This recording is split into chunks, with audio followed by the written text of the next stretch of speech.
মসজিদের উন্নতি কল্পে জালসা। কে তোমাকে মসজিদ উন্নতি করতে বলেছে? মার্বেল পাথর কে বসাতে বলেছে? আল্লাহ বলেছে? মানুষের ইমান নাই, নামাজের সংখ্যা নাই, মসজিদে টাইল বসাতে হবে, এসি বসাতে হবে, কে বলেছে? খালি মরে দেখো ফেরেশতারা ডান্ডা নিয়ে বসে আছে।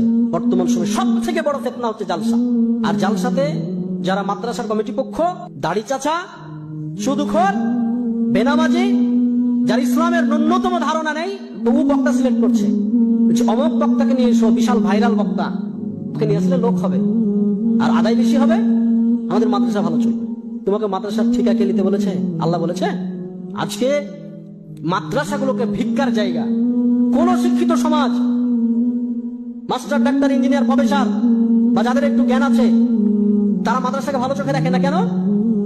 আরে এই বেটাকে যদি এখানে ভর্তি করে দুদিন পর চাইতে যাবে, বেটা তুমি ভিক্ষা চাওয়া শিখাও।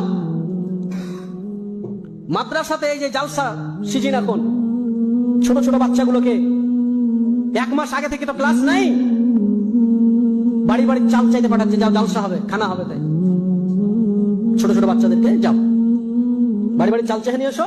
ওই মাদ্রাসার আন্ডারে যতগুলো পাড়া আছে, বাড়ি আছে, সব বাড়ি থেকে চাল চেয়ে নিয়ে আসে মাদ্রাসার তালবিলিমরা। এবার শিক্ষিত সমাজ কোন নজরে দেখবে? আমি তো চাইবো না যে আমার বেটা ওই বাড়ি বাড়ি চেয়ে বেটা, আমি চাইবো নাকি?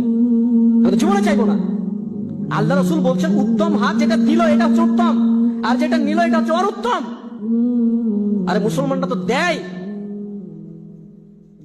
আর তুমি ভিক্ষা করা শেখাচ্ছ।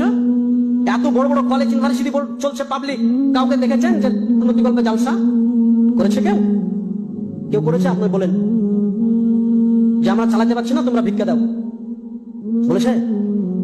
ইসলামকে ধ্বংস করে ফেলেছে এক শ্রেণীর আলেম, এক শ্রেণীর সমাজ। মাদ্রাসা মানে ভিক্ষা করতে হবে, তোমার বেটা পড়বে, তোমাকে পয়সা দিয়ে তোমাকে পড়াতে হবে। আর একটা টেন্ডেন্সি যে মাদ্রাসায় পড়ালে হয়তো কিছু টাকা পয়সা লাগে না, মানুষের ভিক্ষা দিয়ে চলে। এই টেন্ডেন্সি আপনাকে উড়াতে হবে। তোমার সন্তান মাদ্রাসায় পড়বে, তোমাকে টাকা দিয়ে পড়াতে হবে। যে তোমার সন্তান তোমাকে খরচ করে, তুমি ভিক্ষা করে তোমার সন্তানকে পড়াও। তোমার সন্তানের জন্য মাদ্রাসার কমিটি আর মাদ্রাসার আলেমরা কেন চেক নিয়ে বেড়াবে? যাও একটা দোকানে গেছে, মৌলভী সাহেব চেক নিয়ে বলছে আমাদের মাদ্রাসাতে দেন, কেন? ওই দোকানদার বলছে ওইখানে বসেন, ওইখানে বসেন, দিছি। 1 ঘন্টা বসার পরে দিচ্ছে 10 টাকা 20 টাকা চেক কেটে দিচ্ছে। লজ্জা লাগে না? ভিক্ষা চাইতে গেছো, কার জন্য ভিক্ষা চাইতে গেছো?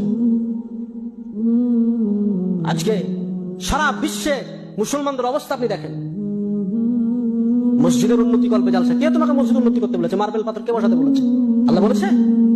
মানুষের ইমান নাই, নামাজের সংখ্যা নাই, মসজিদে